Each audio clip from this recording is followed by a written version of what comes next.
What's going on? What's going on? What's going on? It's your boy Vix Vibes, your favorite digital entrepreneur, and I'm here to further the conversation on a topic you may have heard about here recently. It's literally one of the top trending topics in all of the digital space. You guessed it, NFTs. Now, Vic, tell me, what exactly is an NFT? Well, let's break down the acronym. You have non-fungible token. Well, come on now, Vic. That didn't help at all. What is non-fungible? What is fungible? What do you mean by token specifically? Let's go ahead and get into this breakdown. So let's start off with fungible. As an example, that's something that's fungible. The US dollar, for instance. If I were to line up, let's say 500 $1 bills. Every last one of those $1 bills all hold the exact same value. So if I were to switch out 5 of them with a friend of mine, that friend wouldn't feel slighted or injustice. It'd be like, okay, we have the exact same value. So I want you to think fungible, all the same value, and can be mass created. What's another example? Let's go with Jordan 1s, for example. If a Jordan 1 release came out, they released 500 in your area, and you were able to cop yours the first day they came out. Well, 3 days later, if you wanted to switch them out with a friend, that's a fungible item. We could switch them out as long as nobody scuffed them up or wore them. We're perfectly okay. Now, let's start talking about non-fungible. When something becomes non-fungible, this is when you add a level of uniqueness. There's typically some type of rarity or scarcity to this object, which then makes it non-transferable for equal value. Let's keep the Michael Jordan example. If Jordan 1s came out, but then you had Drake go and perform a crazy concert over in Europe, came back and said, hey, who wants these Jordan 1s that I just performed this show on? Those shoes are now non-fungible. They have such a significant social experience that somebody may want those particular pairs of shoes. Now, is this an NFT? It's not. Stay with me. As long as it's in the physical state, that's more so a collectible. All right, we're gonna go with collectible being physical, NFT being digital. And now that Drake has went on and performed in these particular Jordan 1s, these now have a social significance. They have a social presence, and it's due to the influencer. See, you and I could both have Jordan 1s, but because Drake is such a huge influence and made such an impact on culture, those particular pairs of shoes that have also been mass created is now non-fungible. You can't swap out the Drizzy Drake Jordan 1s with your Jordan 1s that you got from Hibbett Sports. So now let's talk non-fungible tokens. This is where you take the physical world and go digital. See, I may have a Pokemon card, or I may have a signed Babe Ruth jersey, but family, remember, physical collectibles. But what is an NFT? An NFT is going to be a digital asset. As of right now, in the conversation of NFTs, the #1 digital asset that people are making tons of money on is going to be digital art. And you're probably wondering right now, like, wait, what? What is really going on? And if I were to ask you maybe 5-10 years ago, hey, how important do you think a digital currency is? Well, family, I'm here to tell you that just 2-3 days ago, Bitcoin hit an all-time high of $61,000. Family, I deeply apologize for having to stop this video for a brief moment, but I do want to make sure that everybody is completely comfortable with the accuracy of this video. The worst part about being a content creator is when you go out and create, but then you don't actually put the videos out. See, as you guys can see here, I actually created this content months ago. Today is August 12th, and I promise it's coming out today. But family, I recorded way back in March of 2021.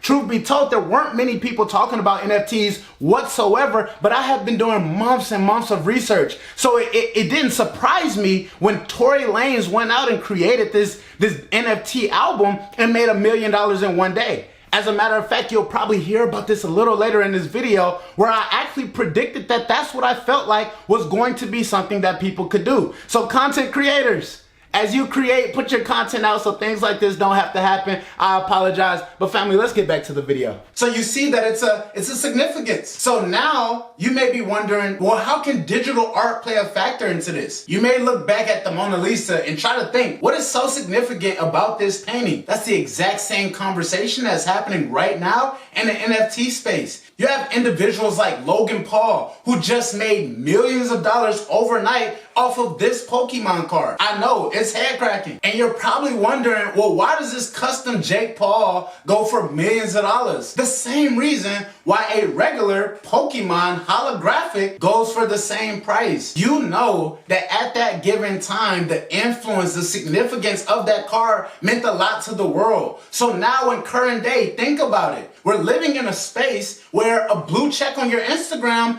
means that you're of a lot of value. Now what's happening is people are able to monetize their personal influence. Instead of going to OnlyFans and you pay $5.99 a month, how about you go ahead and buy this custom-made Vix Vibes NFT, and now you have exclusive rights to some things that I may set up as an individual. You go and get you the Drizzy Drake NFT, and now you have exclusive rights to music that he may release early. You have exclusive rights to all of the VIP concert tickets that he sells for the rest of 2021. You never know where this direction can go. See, what you do when you buy into an NFT is you're buying into the cultural influence of that individual. It's almost looking at racehorses and betting on the right jockey. If you see someone picking up steam and they may be someone of some massive influence down the road, that may be a perfect NFT to purchase because it's the cultural influence that's really smashing the game right now. So the question really may be arising at this point,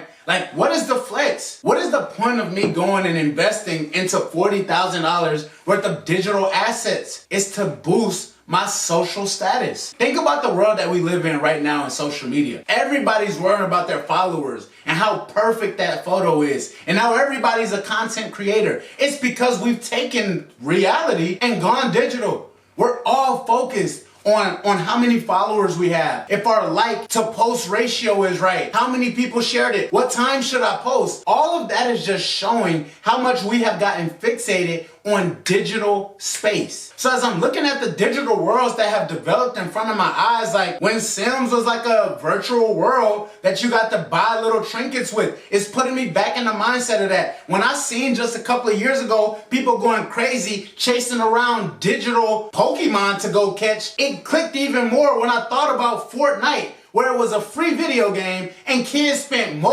not even just kids, where people spent multiple hours and real money in this game. I realized, I know it's something that we're not super comfortable with, and you may not even think that it's a real thing right now. Just like individuals were saying that virtual currency wouldn't be a thing either. Family, virtual reality is something that's coming. And with the emergence of it right now, think about having tangible items in this virtual space. What is the flex? Having the Mona Lisa of the virtual space. What's the flex? You being able to build a condo next to Times Square and that being your property. What's the flex? Imagine being the individual that's riding around in a Bugatti that pulls up to your penthouse in the new metaverse, like one universe for everybody living digitally. Family, this is a reality that's coming. You're gonna be able to get off of work, get out of school, put on your Quest, and then go and live in your Oasis world. You're gonna be able to go to this platform and actually monetize. And how are you able to monetize? See, we're not gonna be using virtual currencies like we were on 2K.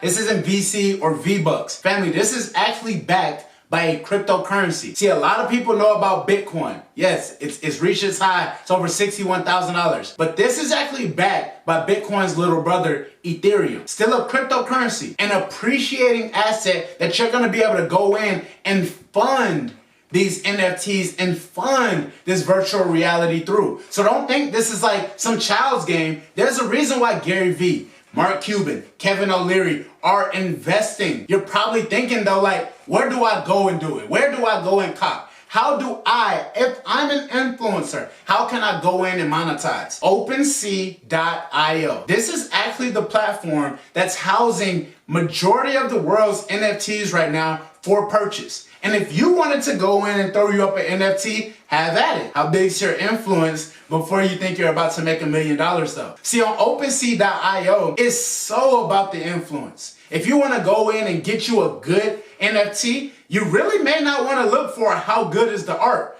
You need to be looking for traction, who that next big influencer is. See, right now, going and trying to buy Quavo's basketball, which is a beautiful piece of art if you ask me, is already trying to bet on something that's made it. See, what you want to be able to do is you want to go and find that up and coming. And once you find the up and coming, you're buying in, you're almost locking in to the appreciating influence of that individual. And now monetarily, it's going to make the value of your NFT increase. So let's say you were back in California, but let's take it to digital thinking. Because remember, physical, collectibles, digital, NFT. If you were one of the few people that were able to purchase the Crenshaw NFT, think about the value of that NFT today. See, you bought into the influence of the individual. Why did Jay-Z buy 1,000 or buy copies of $1,000 mixtape when Jay-Z was already who he was? He understood that he was betting on the jockey. He didn't care about the music. He knew Nipsey Hussle was moving differently by making that type of move. You can do that right now